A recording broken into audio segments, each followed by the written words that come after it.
So again, I'm the Secret Service's RNC coordinator, so I can speak to the RNC security planning. I'd refer any questions regarding yesterday's incident to our DC Public Affairs Office.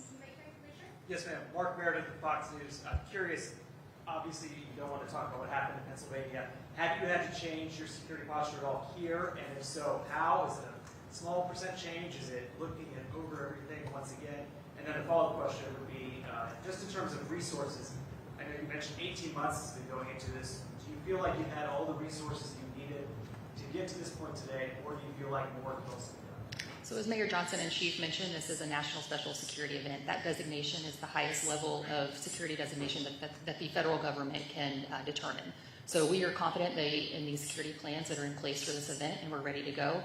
It's been an 18-month process. We've worked together over that 18 months to develop operational security plans for any and all aspects of security related to this event. But did it change within the last one? And any change been made in the last 24 hours? We're not anticipating any changes to our operational security plans for this event. Thank you. Right here in the front in the orange dress. Okay. Mary Spindusa with the Milwaukee Journal Sentinel. Wisconsin Governor Tony Evers told us a little bit ago that he is calling for the Secret Service to ban firearms, guns in the soft perimeter, not just in the nicer forum. Is that something that the Secret Service is considering or is doing? I have not had any conversations regarding that, so I can't speak to that. Okay. He said that he had requested the Secret Service. Do you know if that request was actually made at this point? Or? I have not had any conversations regarding that, so I can't speak to that. Right here in front, Is the Secret Service currently anticipating or currently planning to expand the perimeter? We're not anticipating any changes to our current security footprint or plan. Including allowing firearms into the soft perimeter as it is right now. Anything in the soft perimeter is outside of our federal jurisdiction. But why should former President Trump, his family, and the convention goers have confidence in the U.S. Secret Service to secure this site here over the next 4 days after his life was nearly taken yesterday in Pennsylvania? So this event has been designated as a national special security event, which is the highest level of security for an event that can be designated by the government. So this is a whole of government approach. We've had an extensive planning process to include many organizations building out the operational security plans for any and all aspects of security related to this event. Have you had the resources you need? Yes, we are fully prepared and have a comprehensive security plan in place, and we're ready to go. CBS News. Why are you not expanding the perimeter? So we're confident in the current plan that we have.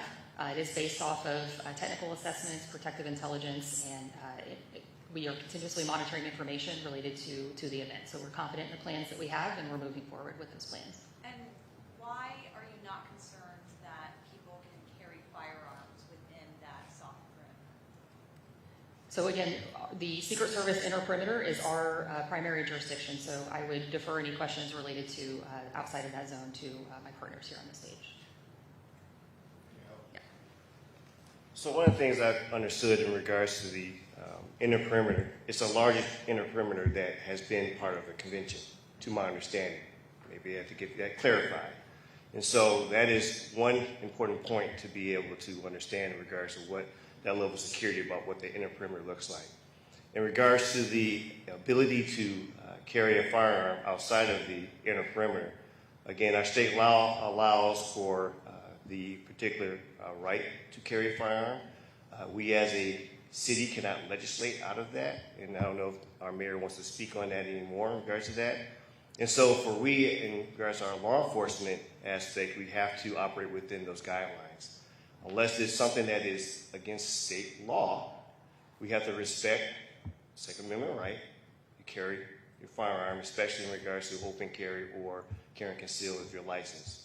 And so that is a, again, issue that we have to navigate. And I will say this, and I've said this many times, as that is your right, please exercise your right in a responsible manner. Please ensure that the behaviors that we would like to see for those with that responsibility aligns with that responsibility. The Milwaukee Police Department will not tolerate any particular behaviors outside of what is legally allowed in regards to that right. Thank you, Chief. And just to reiterate what the Chief said, local ordinances in the state of Wisconsin do not supersede state Wisconsin is an open carry state, and therefore the city of Milwaukee and no other jurisdiction in this state can supersede that state law. Folks should be aware, though, that proactively before the convention gets started, we did take action at the local level to ban items that we could ban. So we used our authority already at the municipal level to take that sort of security precaution that we were able to do. But in terms of banning weapons in the outer perimeter, that is not within our purview because of state law. Dan Simmons of the New York Times for the Secret Service. If there haven't been any changes to the overall security plan, have there been changes to the protection plan for the former president, his family, and other elected officials? So I'm the RNC coordinator, so I can only speak to the National Special Security event. The plans that we have in place will continue as is, and we're confident in those plans.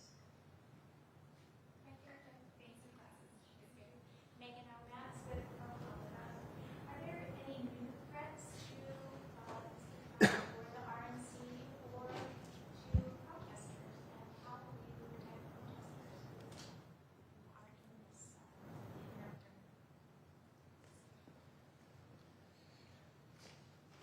Good afternoon, ladies and gentlemen. I'm Michael Hensel. I'm the special agent in charge of the FBI for the state of Wisconsin. For your first question, the men and women of the FBI in the state of Wisconsin who work in our 6 offices, along with the assistance of our 56 field offices across the United States, and our domestic and international federal partners, have worked over the last 18 months to take information in, intelligence in, evaluate that information, and then disseminate it to both our state and local partners to address any threats. Currently, there are no known articulated threats against the RNC or anyone visiting the RNC. That's important because we also need the help of the public. If they see something during this time or feel uncomfortable with something, please let us know. Let your local law enforcement agencies know, or the FBI. 1-800 call the FBI. Can I just follow up? I'm sorry. Very good recommendation. Do you have other questions? I just have three hands. Did you have a follow-up? Next question? Great, thank you. Hi, Paul, ABC. For the Secret Service, just to be clear, did you or did you not make changes to the security plan based on the events of yesterday? There have been no changes to our current operational security plans for this event. Why not, given the fact the former president was the assassination? So again, this event is designated as a national special security event, so it is an 18-month process that involves all levels of government that are contributing to the operational security plans for this event. So we have an operational security plan that's built out for every area of responsibility related to any and all aspects of security related to this event. Nick Waters with Bloomberg News. So to the local and state officials on the stage, have you made any changes to your plans for this event, bringing in more officers, more intelligence gathering, and anything else as a result of what happened yesterday? I can just reiterate what I said before in terms of what the city of Milwaukee has done.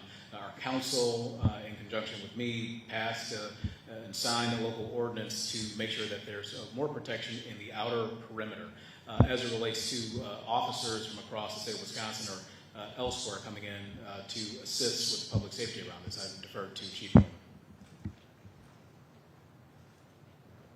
No change.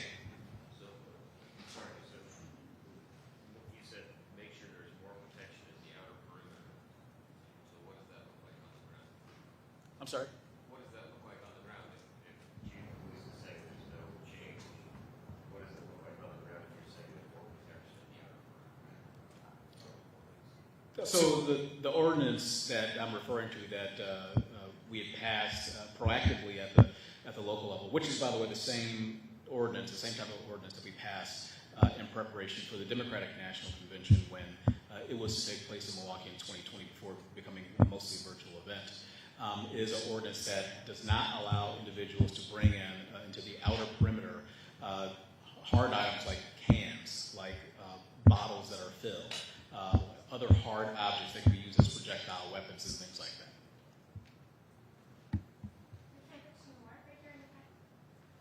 I just want to follow up something else set up here. You said that there was no threats at the moment, there were no concerns, but I would imagine that was what the Secret Service are there changes to who you think or what you think the threat actors are, and are there any worries on campuses? So as I said, there's no specific articulated threat to the RNC or any specific individual attending. As you'd expect, after the event yesterday, we've seen an uptick in social media chatter, people talking about what happened, and we, as the lead for all intelligence matters related to the RNC, the FBI, we evaluate all of that to make sure that if it trends in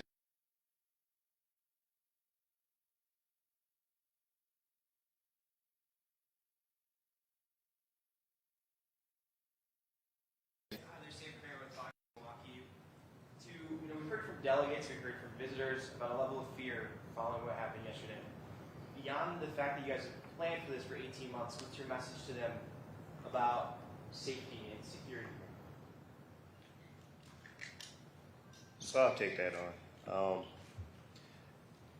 As we talk about these particular type of plans, especially in regards to what we've seen across the nation and what we're doing here, I don't know if we're comparing events in the same manner. What we've seen in regards to the past are, again, rallies or town halls. They don't receive the same level of support this event receives. And that's maybe hard to kind of wrap around in regards to the type of resources being invested in this particular community. Again, we cannot talk about the operations of it. But as a leader in this community, I've seen the work. We work together, again, not only from the standpoint of the federal level, but again, my local partners, and seeing that type of investment in regards to what is being done. We are planning as much as we can plan in regards to what we know, and we're looking for what we don't know, but we are planned and actually ready with the resources. This is our community too. And looking at it from the standpoint of, I want to make sure that they understand we see you, we understand this is something of a concern, and we are ensuring that we're going to put the proper effort, the proper type of communication, which is why in this particular forum is why we're having it, to ensure that there is a communication from this collective group. We're working as hard as we can, around the clock, putting forth the effort that's necessary, not only for this RNC, but for our city.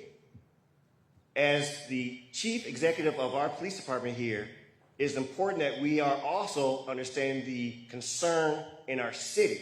So this is for those who are attending the RNC, but we are taking care of this city, period. Will you be doing daily updates, or how will we get information? Have you been able to talk with Director Cheadle? Have you talked with Director Cheadle? Why isn't she here? Have you talked with Director Cheadle? Why not? Will there be daily updates? How will we